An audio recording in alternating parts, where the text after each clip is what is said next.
हनुमान जी का जन्म कैसे हुआ? पौराणिक कथा। पौराणिक काल में जब धरती पर धर्म और अधर्म के बीच संघर्ष बढ़ने लगा था, तब देवताओं ने अनुभव किया कि आने वाले समय में भगवान विष्णु को श्री राम के रूप में अवतार लेना होगा। लेकिन उस महायज्ञ रावण जैसे महाबली राक्षस के विनाश के लिए केवल भगवान राम ही नहीं, बल्कि एक ऐसे महान सेवक की भी आवश्यकता थी जो बल, बुद्धि, विवेक और भक्ति का अद्भुत संगम हो।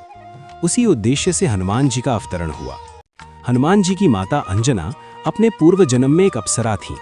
एक बार ऋषि के श्राप के कारण उन्हें वानर रूप में पृथ्वी पर जन्म लेना पड़ा। श्राप ये था कि वे धरती पर एक वानरी के रूप में जन्म लेंगी, लेकिन यदि वे कठोर तपस्या करेंगी और भगवान शिव की आराधना करेंगी तो उन्हें एक दिव्य और महान पुत्र की प्राप्ति होगी जो स्वयं नारायण के कार्य में सहायक बनेगा।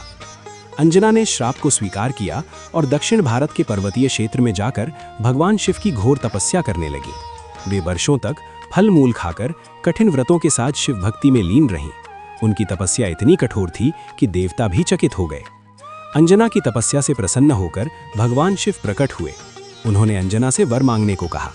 अंजना ने हाथ जोड़कर कहा, हे महादेव, मुझे ऐसा पुत्र दीजिए जो अत्यंत बलशाली, बुद्धिमान, निडर और प्रभु श्री राम का परम भक्त हो। भगवान शिव ने वरदान देते हुए कहा, हे देवी, तुम्हारा पुत्र मेरे ही अंश से उत्पन्न होगा। वो अजर अमर होगा और उसका जीवन प्रभु राम की सेवा में समर्पित रहेगा। ये कहकर भगवान शिव अंतर्ध्यान हो गए और अंजना के हृदय में अद्भुत शांति और आनंद भर गया।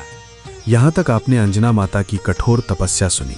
अगले भाग में आप सुनेंगे हनुमान जी का दिव्य जन्म और देवताओं के चमत्कारी वरदान। अगर आप पार्ट 2 चाहते हैं तो वीडियो को लाइक करें और कमेंट में जय हनुमान लिखना ना भूलें।